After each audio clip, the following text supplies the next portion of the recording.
אנחנו מטילים מצור מוחלט על העיר עזה. אין חשמל, אין מזון, אין מים, אין דלק. הכל סגור. אנחנו נלחמים בחיות אדם ואנחנו נוהגים בהתאם.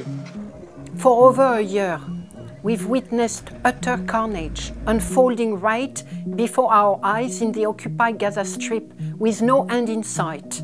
Many have described this carnage as the first live-streamed genocide, day after day. What has your government done to prevent this genocide?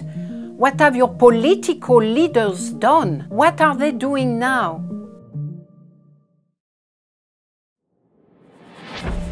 Israel has been waging an ongoing and devastating offensive on the occupied Gaza Strip. More than 43,000 Palestinians have been killed and tens of thousands injured, nearly 2 million displaced, neighborhoods flattened, aid and life-saving supplies restricted, all sparking an unprecedented humanitarian catastrophe. The term genocide has increasingly been used to describe Israel's conduct in Gaza. But how can we assess whether what is happening is actually genocide?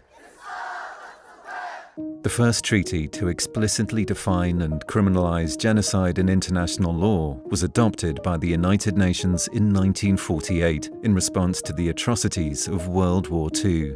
To prove genocide has taken place, you need to show that one or more acts prohibited by the Genocide Convention was carried out and that it was committed with the intent to destroy in whole or in part a national, ethnical, racial or religious group, in this case, Palestinians.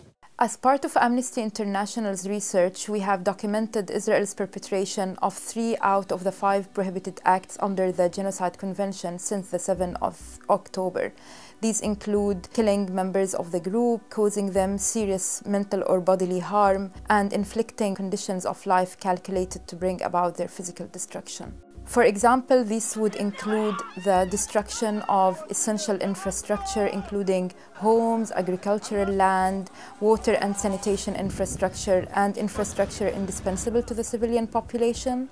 They also include the mass repeated displacement under inhumane and unsanitary conditions, and they also include the deliberate obstruction of entry of life-saving supplies and aid. It is clear the Israel authorities have deliberately inflicted these conditions and knew they would inevitably result in a deadly mix of hunger and disease, which brings us to the other important component of the crime, the intent to destroy.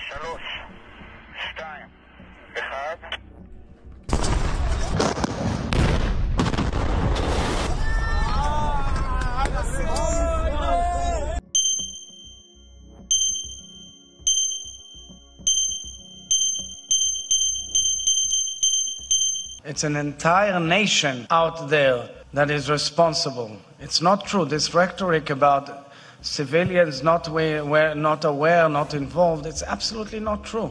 These racist, dehumanizing and genocidal statements call for the annihilation of Palestinians in Gaza and making Gaza unlivable. They provide evidence for Israel's intent to physically destroy Palestinians. As part of Amnesty International's research, we reviewed over 100 statements made by Israeli officials, and these statements clearly were echoed by Israeli soldiers on the ground.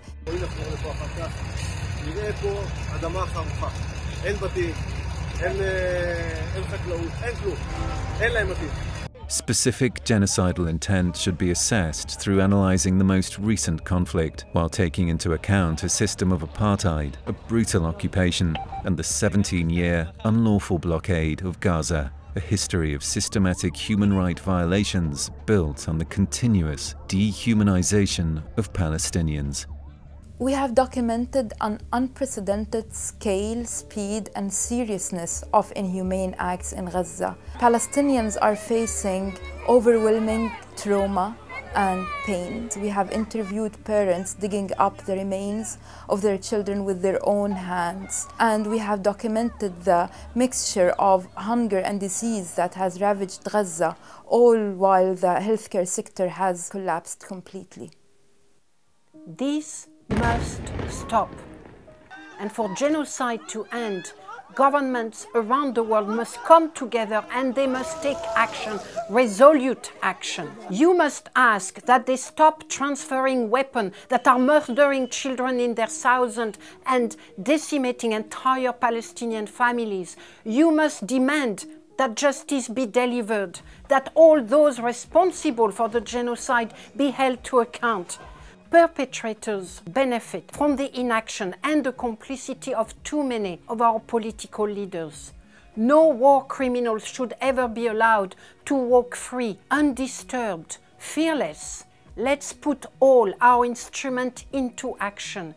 National tribunals, universal jurisdiction, international criminal court. Governments must do everything in their power to end Israel's genocide.